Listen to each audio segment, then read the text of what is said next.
Jérémie 5. Allez de ça, de là, dans les rues de Jérusalem. Observez donc et constatez, et cherchez sur ces places si vous trouvez un homme, s'il y en a un seul qui se comporte droitement et qui s'efforce d'être fidèle. Dans ce cas, je pardonnerai à cette ville. Car quand ils jurent, l'Éternel est vivant, leurs serments sont trompeurs. Ô Éternel, tes yeux ne peuvent s'attacher qu'à la fidélité. Tu as frappé ces hommes, mais ils n'ont pas été touchés. Tu les as écrasés, mais ils ont refusé d'accepter la leçon.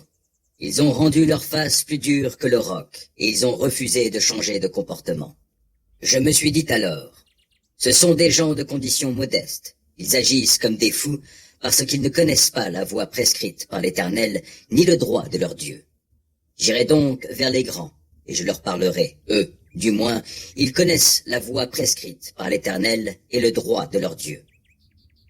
Eh bien non, tous ensemble, ils ont brisé le joug, ils ont rompu les liens. C'est pourquoi surgira le lion de la forêt, il les attaquera, et le loup de la steppe viendra les ravager. La panthère est tapie près de leur ville, et tous ceux qui en sortiront se feront déchirer. Parce que leurs péchés se sont multipliés et que leurs infidélités ne cessent de s'accroître. Avec cela, pourrais-je encore te pardonner? Tes enfants m'ont abandonné, et ils prêtent serment par ce qui n'est pas Dieu. Moi, je les ai comblés, et ils sont adultères. Ils vont en foule aux maisons des prostituées. Ce sont des étalons bien repus et pleins de désirs, et chacun d'eux hennit après la femme du prochain. N'interviendrai-je pas contre ces gens? Demande l'Éternel. Et ne ferai-je pas payer un pareil peuple? Escaladez ces murs et détruisez ma vigne, mais ne l'achevez pas. Arrachez ces sarments. Ils n'appartiennent pas à l'Éternel. Car le royaume d'Israël et celui de Juda m'ont bien trahi. L'Éternel le déclare. Ils m'ont renié, moi l'Éternel. Ils ont dit, il n'existe pas, et le malheur ne nous atteindra pas. Nous ne verrons jamais l'épée ou la famine. Quant aux prophètes, ils ne sont que du vent. Ils n'ont aucun message. Qu'il leur soit fait ainsi. C'est pourquoi, ainsi parle le Seigneur des armées célestes. Puisque vous proférez de tels propos, je vais faire de mes paroles comme un feu dans ta bouche, et de ce peuple, je vais faire comme du bois, et ce feu les consumera. Je vais faire venir de loin un peuple étranger contre vous, ô peuple d'Israël. L'Éternel le déclare. C'est une nation très ancienne, un peuple impétueux, dont tu ne connais pas la langue, et dont tu ne comprends pas les propos. Son carquois est comme une tombe ouverte, ce sont tous des guerriers. Elle dévorera ta moisson et ton pain. Elle dévorera tes fils, tes filles. Elle dévorera tes brebis et tes bœufs. Elle dévorera ta vigne et ton figuier. Elle démolira avec l'épée tes villes fortifiées qui sont ton assurance.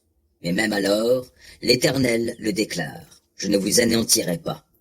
Et lorsque vous direz, pourquoi donc l'Éternel notre Dieu nous traite-t-il ainsi?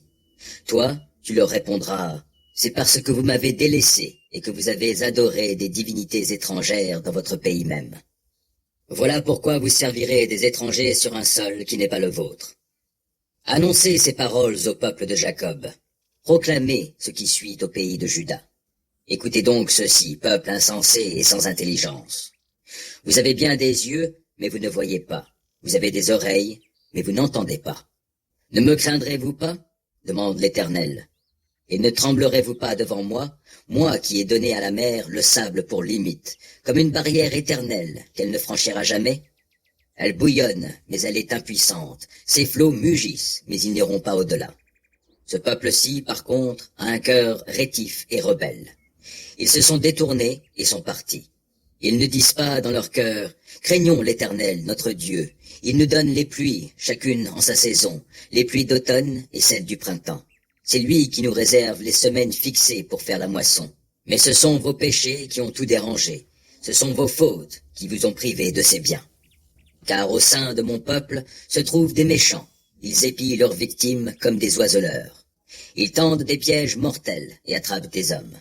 Leurs maisons sont remplies de fraude, comme une cage remplie d'oiseaux, et c'est par ces moyens qu'ils deviennent puissants et riches. Ils sont bien gros et gras. Ils battent le record du mal, ils ne rendent pas la justice, ils ne font pas justice à l'orphelin, et ils prospèrent. Non, ils ne rendent pas justice aux pauvres. N'interviendrai-je pas contre ces gens? Demande l'Éternel. Et ne ferai-je pas payer un pareil peuple? C'est stupéfiant, horrible ce qui se passe dans ce pays. Dans leurs prophéties, les prophètes ne disent que mensonges, et les prêtres dominent au nom de leur autorité. Mon peuple, lui, est content de cela. Mais que ferez-vous donc après ce qui va arriver?